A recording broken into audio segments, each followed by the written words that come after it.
नमस्कार दोस्तों, स्वागत है आपका हमारे आध्यात्मिक चैनल में।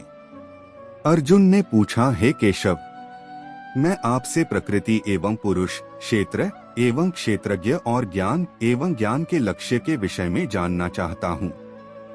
श्री भगवान ने कहा, हे कुंती पुत्र, यह शरीर ही क्षेत्र कर्म क्षेत्र कहलाता है और जो इस क्षेत्र को जानने वाला है वह क्षेत्रज्ञ आत्मा कहलाता है। सा तत्व रूप से जानने वाले महापुरुषों द्वारा कहा गया है। हे भरतवंशी, तू इन सभी शरीर रूपी क्षेत्रों का ज्ञाता निश्चित रूप से मुझे ही समझ और इस शरीर तथा इसके ज्ञाता को जान लेना ही ज्ञान कहलाता है, ऐसा मेरा विचार है। यह शरीर रूपी कर्म क्षेत्र जैसा भी है एवं जिन विकारों वाला है और जिस कारण से उत्पन्न होता है, तथा वह जो इस क्षेत्र को जानने वाला है और जिस प्रभाव वाला है, उसके बारे में संक्षिप्त रूप से मुझसे सुन। इस क्षेत्र और क्षेत्रज्ञ के बारे में ऋषियों द्वारा अनेक प्रकार से वैदिक ग्रंथों में वर्णन किया गया है एवं वेदों के मंत्रों द्वारा भी अलग अलग प्रकार से गाया गया है और इसे विशेष रूप से वेदांत में नीतिपूर्ण वचनों द्वारा कार्यकारण सहित भी प्रस्तुत किया गया है।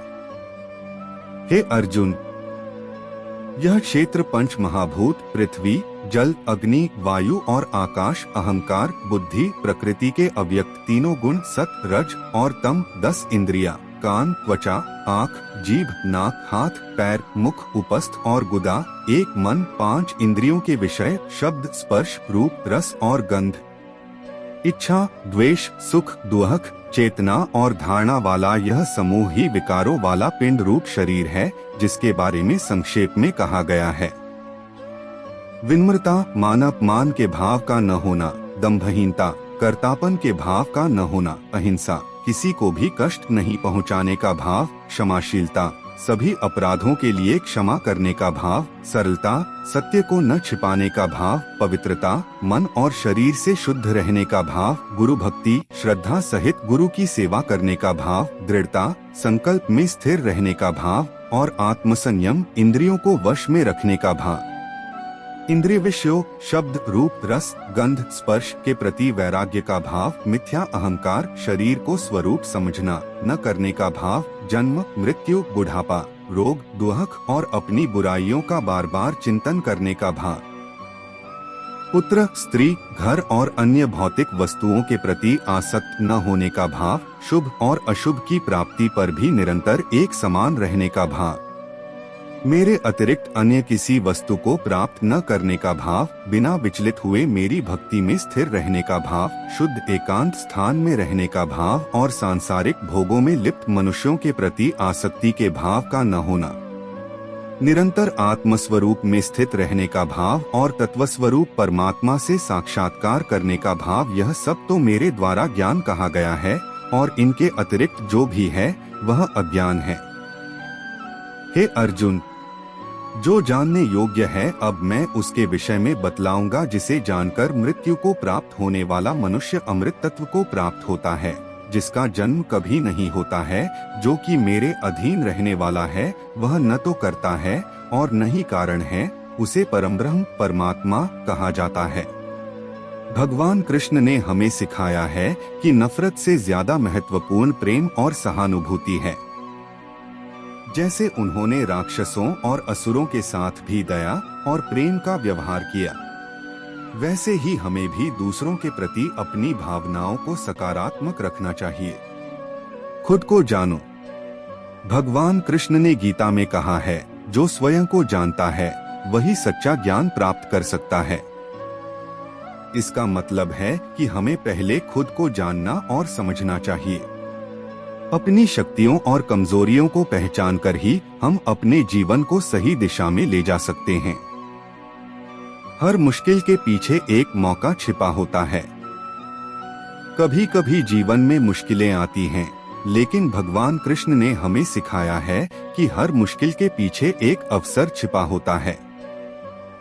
जैसे कृष्ण ने अर्जुन को युद्ध के मैदान में नई ऊर्जा दी और उन्हें उनके डर को पार करने में मदद की, वैसे ही हमें भी अपनी समस्याओं को अवसर के रूप में देखना चाहिए। जो हुआ वह अच्छे के लिए हुआ, जो हो रहा है वह अच्छे के लिए हो रहा है, जो होगा वह भी अच्छे के लिए होगा।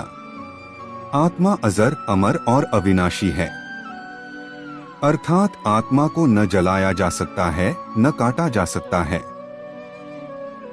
क्रोध से भ्रम उत्पन्न होता है और भ्रम से बुद्धि का नाश होता है।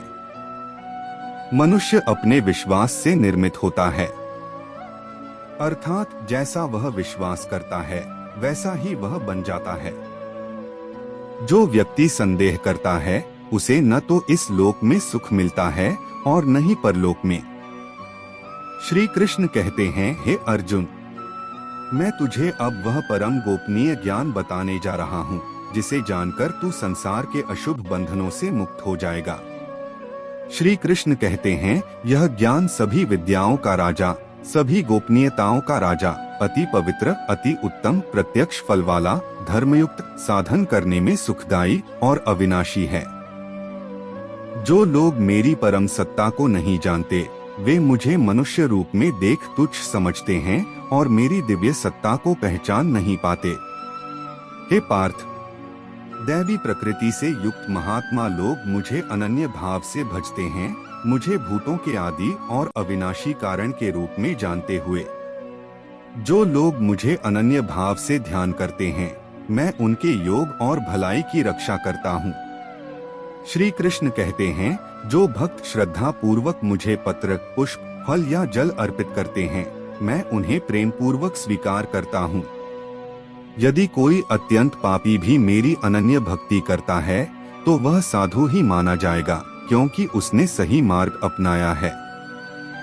मुझे अपने मन, भक्ति, पूजा और नमस्कार से समर्पित कर तू मुझे ही प्राप्त होगा, क्योंकि तू मेरे प्रति पूर्णतः समर्पित है। हे अर्जुन, मैं तुझे अब वह परम गोपनीय ज्ञान बताने जा रहा हूँ जिसे जानकर तू संसार के अशुभ बंधनों से मुक्त हो जाएगा। यह ज्ञान सभी विद्याओं का राजा, सभी गोपनीयताओं का राजा, अति पवित्र, अति उत्तम, प्रत्यक्ष फल वाला, धर्मयुक्त, साधन करने में सुखदायी और अविनाशी है। श्री कृष्ण कहते हैं, हे अर्जुन, इस धर्म में श्रद्धारहित पुरुष मुझे प्राप्त न होकर मृत्यु रूपी संसार में भ्रमण करते रहते हैं। साथ ही कहा, हे अर्जुन, मेरे अधिष्ठान से प्रकृति चराचर सहित सर्वजगत को उत्पन्न करती है और इस कारण से यह संसार चक्र घूमता रहता है। हे धनंजय, उन कर्मों में आसक्तिरहित और उदासीन के समान स्थित मुझ परमात्मा को वे कर्म नहीं बांधते। जैसे सर्वत्र विचरने वाला महान वायु सदा आकाश में ही स्थित है, वैसे ही संपूर्ण प्राणी नियमित स्थित हैं, ऐसा समझ। जैसे आकाश से उत्पन्न होकर सर्वत्र विचरण करने वाली वायु सदा आकाश में ही स्थित रहती है, वैसे ही संपूर्ण प्राणी मेरे संकल्प से उत्पन्न होकर मुझ में ही स्थित रहते हैं। हे अर्जुन, कल्पों के अंत में सब प्राणी मेरी प्रकृति को प्राप्त होते हैं, अर्थात प्रकृति में लीन होते हैं, और कल्पों के आदि में उनको मैं फिर रचता हूँ। जब एक कल्प का अंत होता है तब सभी प्राणी मेरी प्रकृति में लीन हो जाते हैं, और जब नया कल्प आरंभ होता है तब मैं उन्हें पुनः रचता हूँ। अपनी प्रकृति अर्थात दुर्गा को अंगीकार करके अर्थात पति पत्नी रूप में रखकर स्वभाव के बल से परतंत्र हुए इस संपूर्ण प्राणी समुदाय को बार बार उनके कर्मों के अनुसार रचता हूँ। मैं अपनी प्रकृति को अंगीकार करके अर्थात माया शक्ति के माध्यम से स्वभाव के बल से परतंत्र हुए संपूर्ण प्राणी समुदाय को उनके कर्मों के अनुसार बार बार रचता हूँ। हे अर्जुन, उन कर्मों में आसक्तिरहित और उदासीन के समान स्थित मुझ परमात्मा को वे कर्म नहीं बांधते। हे अर्जुन, जो व्यक्ति कर्मों में आसक्तिरहित और उदासीन के समान स्थित रहता है वह मुझे प्राप्त करता है और उसके कर्म उसे बांधते नहीं। हे अर्जुन, मुझ अधिष्ठाता के सकाश से प्रकृति चराचर सहित सर्वजगत को रचती है और इस हेतु से ही यह संसार चक्र घूम रहा है। जीवन का उद्देश्य और गीता का संदेश। भगवद गीता का संदेश हमें यह सिखाता है कि जीवन का वास्तविक उद्देश्य केवल भौतिक सुख नहीं बल्कि आत्मा का शुद्धिकरण, मानसिक शांति और भगवान के साथ संबंध बनाना है। हमें अपने कर्मों को धर्म, सत्य और निष्ठा के साथ करना चाहिए। भगवान श्री कृष्ण का यही संदेश है कि कर्म ही जीवन है और जो अपने कर्मों में सत्य, श्रद्धा और भक्ति को समर्पित करता है वही जीवन के सच्चे मार्ग पर चलता है।